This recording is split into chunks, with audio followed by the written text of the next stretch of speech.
bienvenue à Ça Science on tourne sur la plasticité du cerveau, sujet complexe. Et donc nous avons choisi aujourd'hui de nous rendre sur Tours, en région centre Val-de-Loire, afin de rencontrer 3 organismes de recherche qui vont nous parler de cette thématique.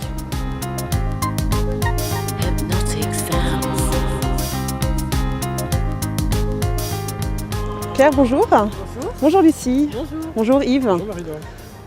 Bonjour et merci de nous accueillir aujourd'hui sur les bords de Loire pour nous faire visiter vos différents lieux de recherche. Bien, bonjour, bienvenue sur les bords de Loire, à Tours, en région centre Val-de-Loire. Et donc je vais vous présenter ce qui unit nos 3 laboratoires, c'est l'étude du système nerveux.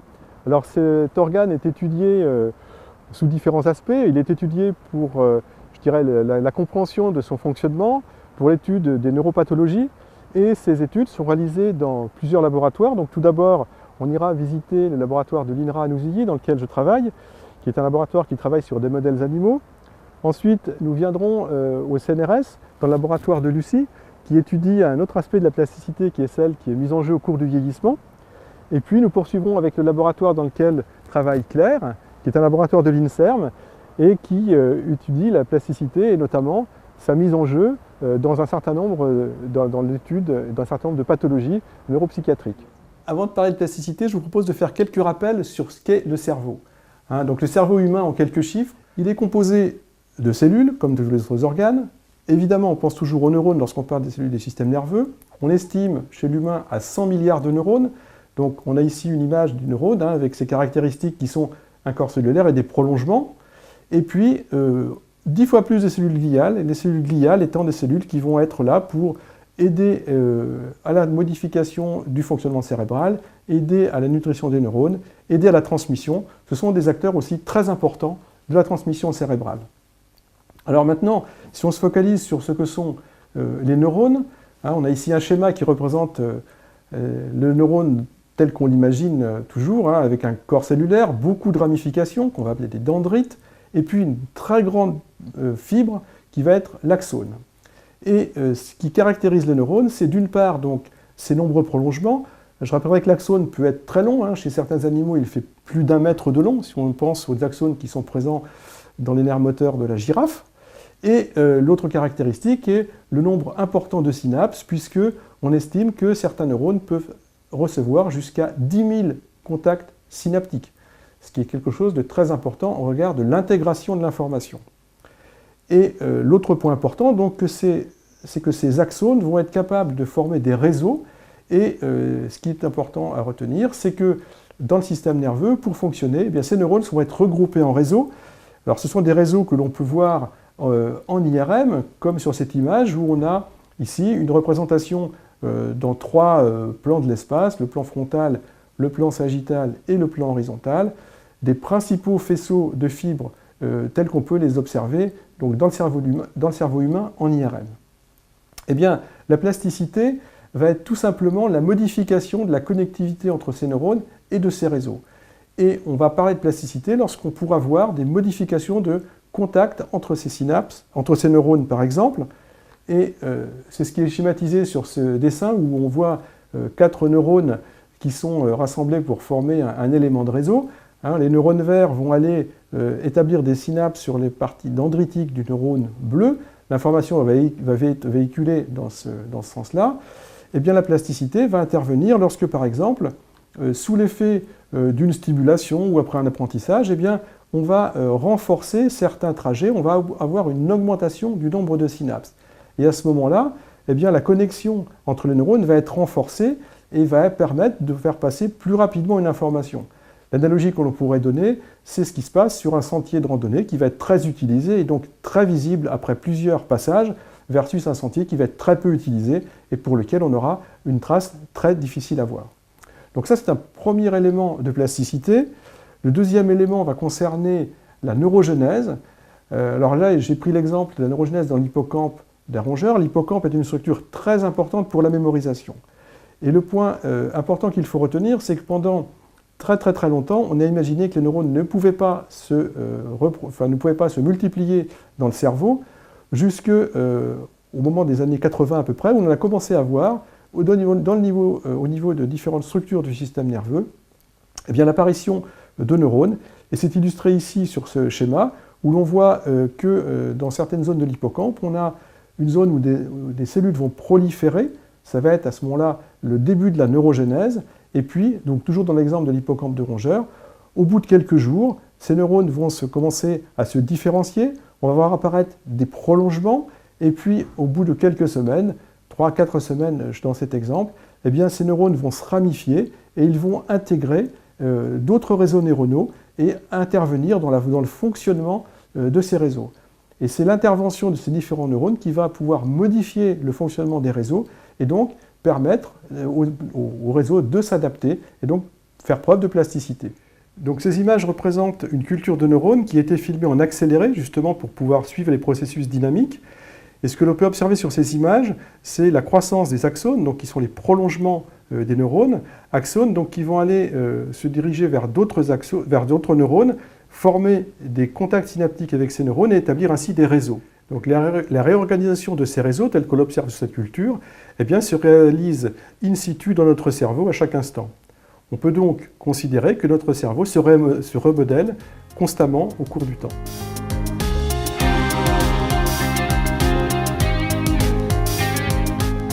Donc nous sommes ici sur le centre INRA de Nouzilly, au sein de l'unité mixte de recherche physiologie de la reproduction et des comportements. Cette unité est associée bien sûr à l'INRA, mais aussi à l'Université de Tours, au CNRS et à l'Institut français du cheval et de l'équitation. Donc dans cette unité, je travaille dans une équipe qui s'intéresse à la plasticité du système nerveux de la brebis, et notamment la plasticité induite par les hormones. Alors, nous travaillons sur des modèles expérimentaux, avec toutes les précautions nécessaires. Nos protocoles sont visés par un comité d'éthique. Ils sont validés par le ministère de l'Agriculture et de la Recherche. Et nous travaillons dans des conditions donc, très contrôlées pour réaliser l'ensemble de nos expérimentations. Pourquoi s'intéresser à la brebis? Assez simplement parce que lorsqu'on regarde la morphologie de l'encéphale de brebis à gauche comparée à celle de l'encéphale humaine à droite, on se rend compte qu'il y a une très grande similitude au niveau de l'architecture globale, et puis sur une coupe dans le plan sagittal, on se rend compte également de la grande similitude entre ces deux encéphales. Et à ce titre, la brebis constitue un très très bon modèle pour étudier d'une part le système nerveux et étudier cette fonction dans ce modèle. Donc je m'intéresse plus particulièrement à l'impact des hormones sexuelles, les stéroïdes sexuels, au niveau cérébral. Alors pourquoi s'intéresser aux stéroïdes sexuels? Très simplement déjà parce qu'on sait que ce sont des hormones qui vont agir au niveau central pour réguler la fonction de reproduction, mais on sait aussi que ce sont des hormones qui vont agir sur différentes structures cérébrales pour modifier d'autres fonctions de l'encéphale. Et je donnerai comme exemple le fait que les stéroïdes sont capables de modifier l'humeur. On connaît les aspects de dépression postpartum par exemple, après un effondrement stéroïdien, et on sait aussi que ce sont des hormones qui vont être capables de modifier les processus de mémorisation. Donc leur impact au niveau cérébral ne concerne pas que la reproduction, mais un grand nombre de fonctions, et notre étude va permettre de voir à quel niveau de l'encéphale ces stéroïdes vont être capables d'agir pour modifier ce fonctionnement. Donc ce schéma représente plus particulièrement l'impact des stéroïdes dans le contrôle de la reproduction. Alors les stéroïdes sexuels sont fabriqués au niveau des gonades, ils vont agir à différents étages, au niveau de l'hypophyse, qui est une glande située sous l'encéphale et directement contrôlée par l'encéphale, mais aussi agir globalement au niveau de l'encéphale, dans différentes régions, dont celle de l'hypothalamus. Et c'est au niveau de l'hypothalamus qu'ils vont avoir un rôle très important pour stimuler la sécrétion de gonadolibérine, qui va agir sur l'hypophyse et faire sécréter les hormones gonadotropes, les hormones de la reproduction, LH et FSH, qui, elles, vont contrôler le fonctionnement des gonades. Et c'est cette boucle qui participe au contrôle de la reproduction. Mais en plus, donc ces stéroïdes vont agir sur différentes zones de l'encéphale et avoir un rôle qui va être complètement déconnecté de cette régulation. Et l'intérêt de notre étude va être justement de pouvoir capter, de pouvoir identifier les zones de l'encéphale qui ne sont pas forcément liées à la reproduction, mais sur lesquelles les stéroïdes vont avoir un impact. L'avantage d'utiliser la brebis pour étudier l'impact des stéroïdes sur la plasticité est multiple. Le premier avantage, c'est que la brebis a un cycle sexuel qui est relativement proche de celui de la femme et au cours de laquelle vont se succéder différentes variations hormonales importantes. Et le schéma qui est indiqué ici montre justement deux cycles sexuels chez la brebis avec en différentes couleurs les profils hormonaux qui sont observés. Donc Concernant les hormones stéroïdiennes, nous avons en vert la progestérone, et l'on peut voir qu'au cours du cycle, elle présente des très grandes variations, avec une augmentation pendant la phase lutéale, qui est suivie d'une diminution, et ainsi de suite. Concernant l'œstradiol, qui est notre hormone d'intérêt, hormone stéroïdienne d'intérêt, nous avons des fluctuations, là encore, importantes, mais qui vont être inversées, c'est-à-dire que l'œstradiol va être élevé lorsque la progestérone sera basse, et c'est cette succession de variations que nous allons étudier chez la brebis. Pour cela, nous avons appliqué le protocole suivant. Pour éviter les fluctuations endogènes de stéroïdes, les animaux vont être castrés, une castration chirurgicale, et ensuite nous allons implanter sur l'animal des implants sous-cutanés de progestérone en bleu ou d'œstradiol en rouge pour mimer les variations que nous observons au cours d'un cycle naturel. Les analyses vont se dérouler de la façon suivante. Nous allons acquérir des images en IRM à différents moments du protocole. Donc le premier jour dès la mise en place des implants, ensuite juste avant et juste après le pic préovulatoire et en fin de cycle. Et ces images vont nous permettre d'étudier d'une part des variations de contenu de neurotransmetteurs ou de métabolites avec la spectrométrie, et puis elles nous permettront de faire des analyses des paramètres de l'image comme des paramètres de texture. Et bien maintenant, je vous invite à rejoindre Hans Adriensen dans le service d'imagerie qui va nous expliquer comment il pratique les acquisitions en IRM. L'IRM qui est utilisée ici est une IRM clinique. Donc il a fallu adapter l'IRM pour faire de l'imagerie sur les animaux. Pour les brebis, par exemple, la morphologie est complètement différente de la morphologie humaine. Donc en termes de séquence d'acquisition, nous ne sommes pas du tout dans les mêmes paramètres. Et mon rôle ici a été d'adapter ces séquences d'acquisition justement pour obtenir des bonnes séquences, des bonnes images sur le cerveau de brebis, par exemple. L'IRM est constitué de 3 choses. Il y a un champ magnétique qui est très puissant, qui fait ici 3 Tesla. Il y a un gradient de champ magnétique qui permet d'encoder l'espace. Et il y a des antennes radiofréquences, comme celle-ci. On peut l'enrouler comme ceci autour de la tête de la brebis. Celle-ci est flexible. Ou alors on peut utiliser des antennes radiofréquences qui sont rigides. L'IRM utilise les propriétés électromagnétiques de notre corps.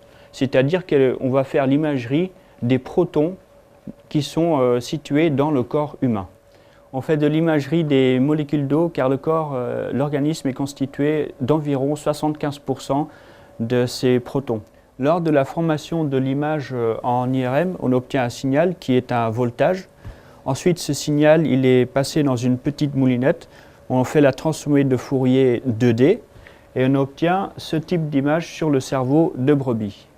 Ici, à l'écran, vous avez la tête de la brebis dans ces 3 plans, c'est-à-dire le plan sagittal, vu de côté, le plan frontal, vu de face, et le plan horizontal, vu du dessus. Sur ce plan sagittal, vous avez ici la gueule de la brebis, ici son cerveau, l'encéphale, et ici le cou de la brebis. Ces 3 plans sont indépendants.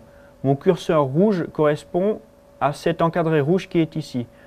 En le déplaçant, je peux me promener dans le cerveau de la brebis. Je peux aller de la gauche vers la droite.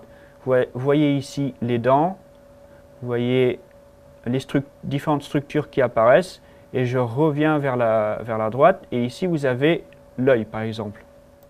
On voit différentes structures à l'intérieur du cerveau. Ici par exemple, je vais vous faire un zoom sur le plan sagittal. On aperçoit ici l'hypophyse sur le plan médian. Ensuite, je vais faire un zoom sur le plan horizontal et vous voyez très bien la matière blanche et la matière grise. La matière grise, elle apparaît en grise ici, vous voyez, toutes les circonférences. Et la matière blanche, elle est un peu plus profonde, elle apparaît en blanc ici. Avec cette machine, on peut aussi voir différents métabolites qui sont présents dans le cerveau. Ici, je fais un zoom sur le thalamus que j'ai choisi.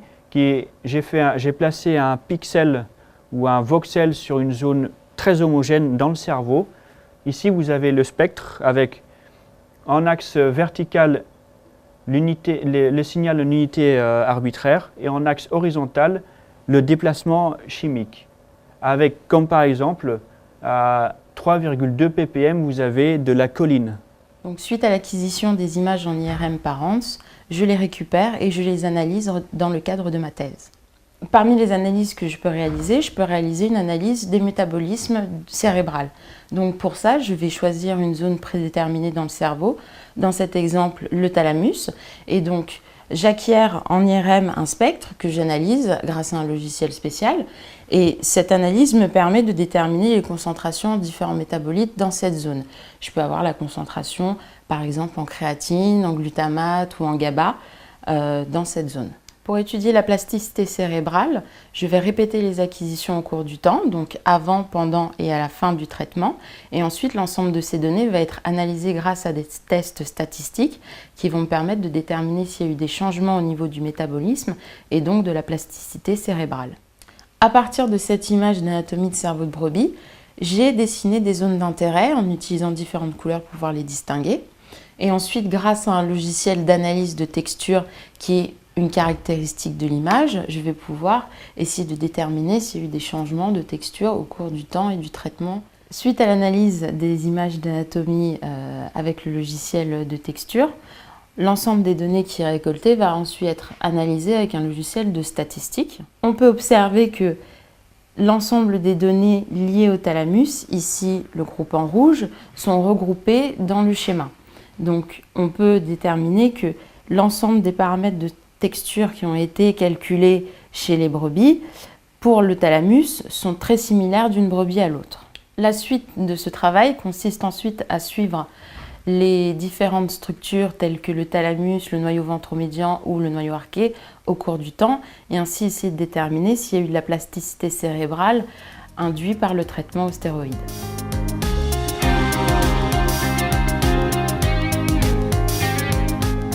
Nous sommes ici sur les bords de Loire, à Tours, sur les terrasses de l'université, où nous allons rendre visite à Lucie Angèle, qui travaille au CERCA et qui va nous parler des aspects de plasticité qui sont mis en jeu par les personnes âgées au cours du vieillissement.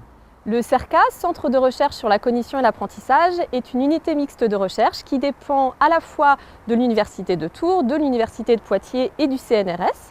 Au sein du laboratoire, nous nous intéressons aux mécanismes cognitifs comme le langage ou encore la mémoire chez l'humain.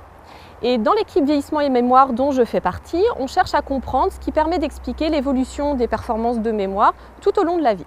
Les travaux scientifiques ont permis de confirmer que les performances de mémoire vont diminuer avec l'avancée en âge. Alors cette diminution de la mémoire va toucher en particulier ce qu'on appelle la mémoire épisodique, qui est la forme de mémoire qui nous permet de nous souvenir d'événements que l'on a personnellement vécus. C'est par exemple cette forme de mémoire qui va me permettre de me souvenir de ce que j'ai mangé la veille au soir.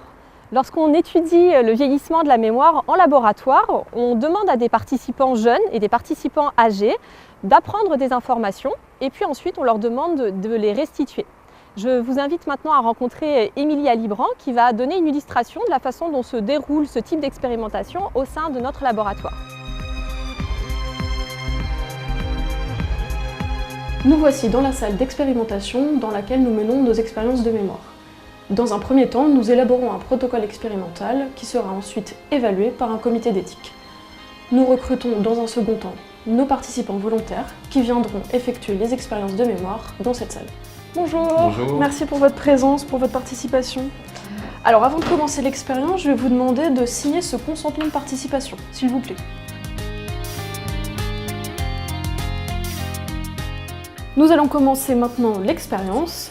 Je vais vous demander de mémoriser ces mots. Si vous voulez le faire de votre côté, n'hésitez pas.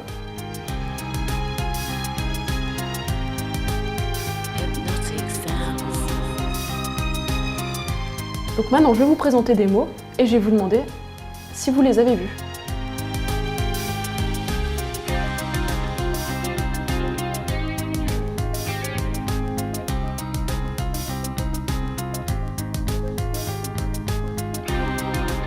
Nous venons de vous présenter un extrait d'expérience que nous menons au laboratoire pour évaluer la mémoire, en sachant que ces tests durent de 10 minutes à un quart d'heure et qu'une trentaine de mots ou plus sont présentés.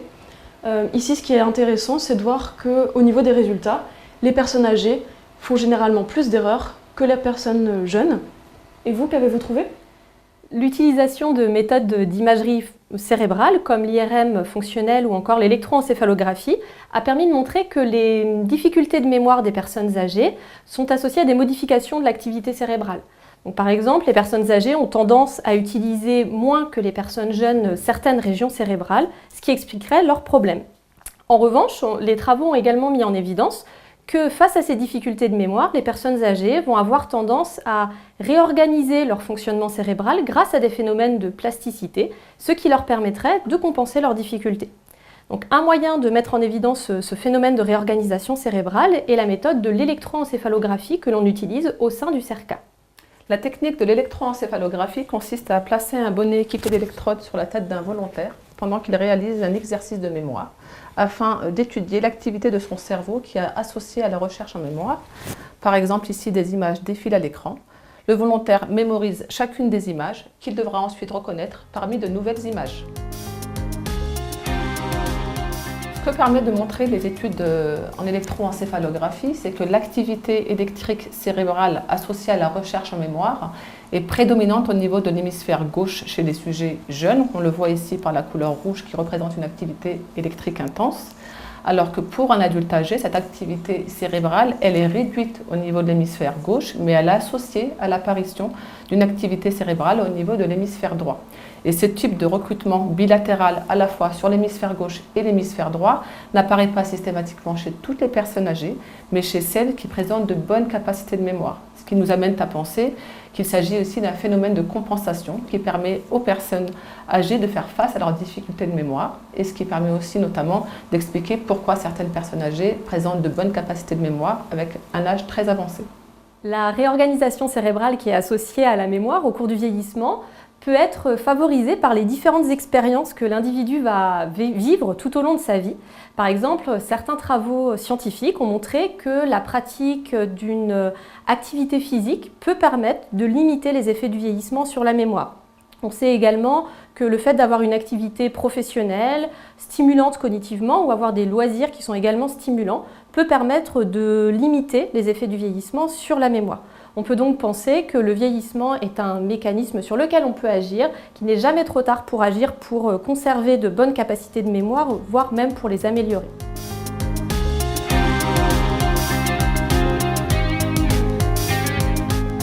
Nous sommes au CHU de Tours, à l'hôpital Bretonneau, où est installée l'unité INSERM Imagerie et Cerveau, au sein de laquelle travaille Claire Vardac qui nous accueille. Bonjour Claire. Bonjour Yves.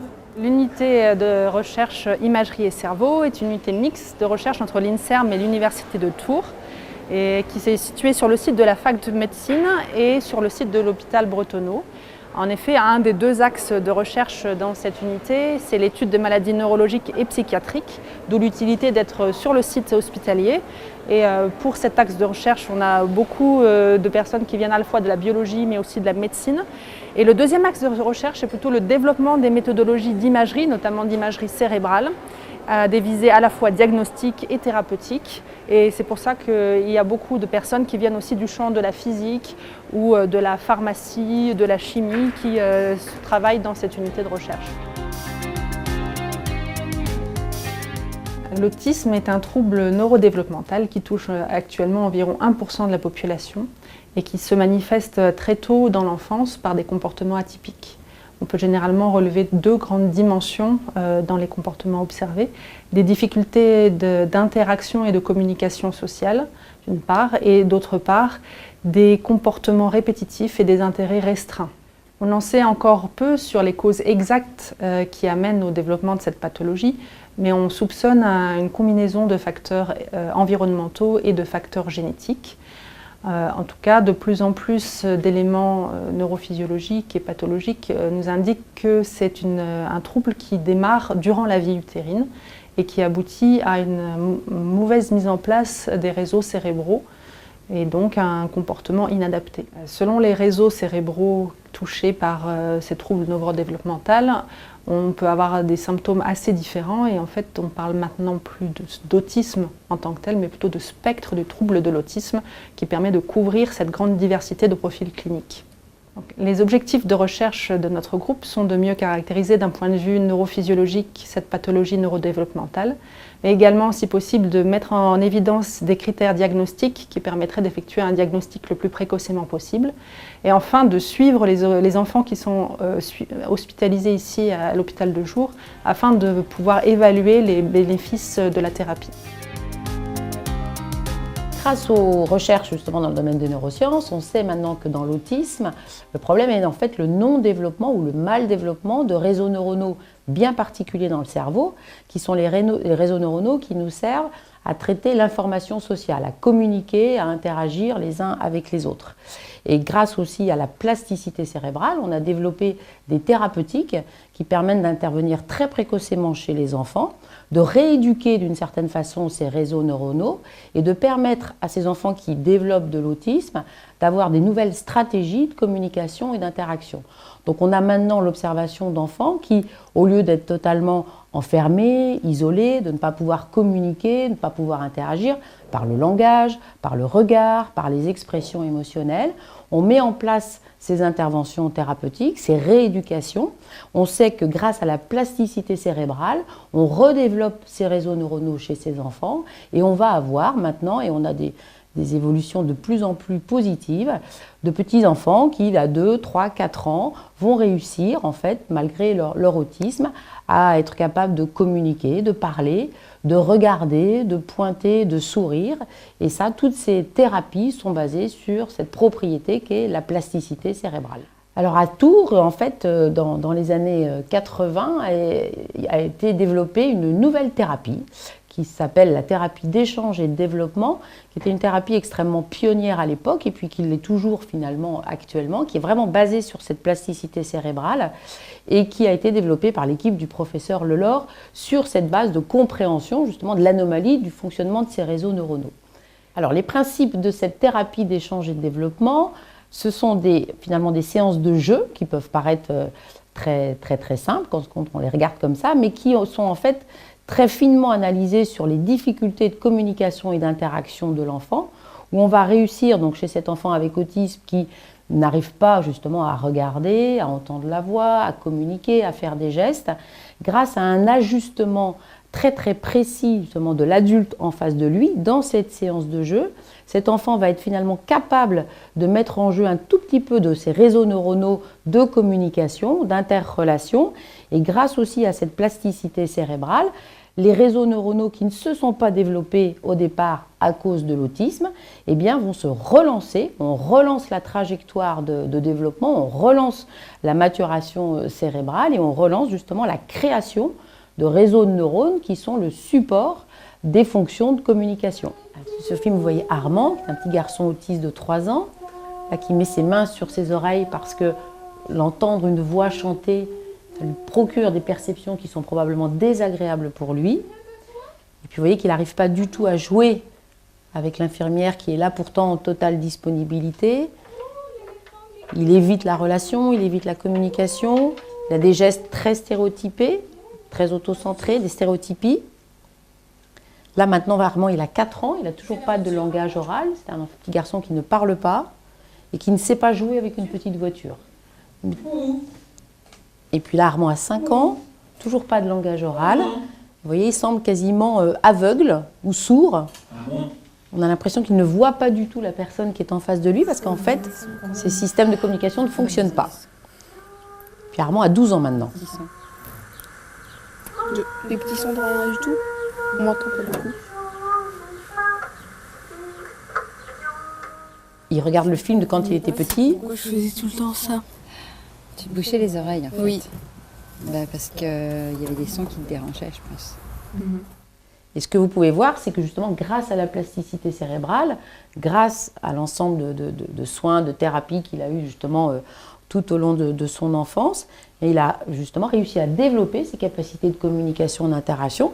C'est un jeune adolescent qui maintenant est scolarisé en milieu ordinaire et qui ne vient plus que quelques heures par semaine dans le centre pour continuer à développer ce qu'on appelle les habiletés sociales, c'est-à-dire ce qui nous permet d'être à l'aise justement avec les amis, développer des relations amicales un peu plus complexes. Au sein de l'équipe psychiatrie neurofonctionnelle, nous sommes un groupe de chercheurs et de cliniciens qui nous intéressons donc à l'étude du trouble du spectre de l'autisme. Et nous étudions cela au niveau de la neurophysiologie avec plusieurs outils d'étude, des outils d'imagerie tels que l'IRM fonctionnel, mais aussi des outils d'électroencéphalographie, l'EEG, et des outils comme le suivi du regard. Donc nous sommes ici dans une salle de suivi du regard qui nous permet d'accueillir des enfants et des adultes avec troubles du spectre de l'autisme et de les comparer avec une population témoin, c'est-à-dire qui n'est pas atteinte de troubles du spectre de l'autisme. Donc, la méthode de suivi du regard utilise des caméras avec une illumination infrarouge, ce qui permet de créer un reflet sur la cornée du sujet et de faire une correspondance entre son point de regard et ce qui se passe sur l'écran de l'ordinateur. Donc, je vais lancer le logiciel qui a pour but d'aller repérer sur le visage du sujet différents points qui vont lui servir de marqueurs et repérer également la pupille du sujet. Après une étape de calibration du regard par rapport à l'écran, nous avons donc accès en direct à la position des yeux du sujet sur l'écran, ici le point vert. Voici un exemple d'expérience que nous faisons passer à nos patients. Le but ici est de voir comment ils explorent des visages, que ce soit des visages neutres ou des visages avec une émotion, car comme nous l'avons vu précédemment, les patients avec autisme ont des difficultés d'interaction sociale et ça se manifeste notamment par des difficultés à établir des relations par le regard avec les autres. Maintenant, nous allons regarder comment un enfant avec autisme explore de manière spontanée un stimulus équivalent, donc un visage. Et ici, vous avez l'exemple d'un enfant de 5 ans avant sa prise en charge au centre universitaire pédopsychiatrique. Comme vous le voyez, son exploration est très disparate, il ne se focalise pas du tout sur les yeux ou sur la bouche. Alors bien sûr, ce n'est pas représentatif de tous les enfants avec autisme, c'est un exemple parmi le spectre, mais effectivement, de la majorité des enfants avec autisme ne regardent pas précisément les yeux d'un visage. Voici maintenant la vidéo montrant l'exploration de ce même enfant après 2 ans de thérapie et de prise en charge ici à l'hôpital de jour du centre universitaire de pédopsychiatrie.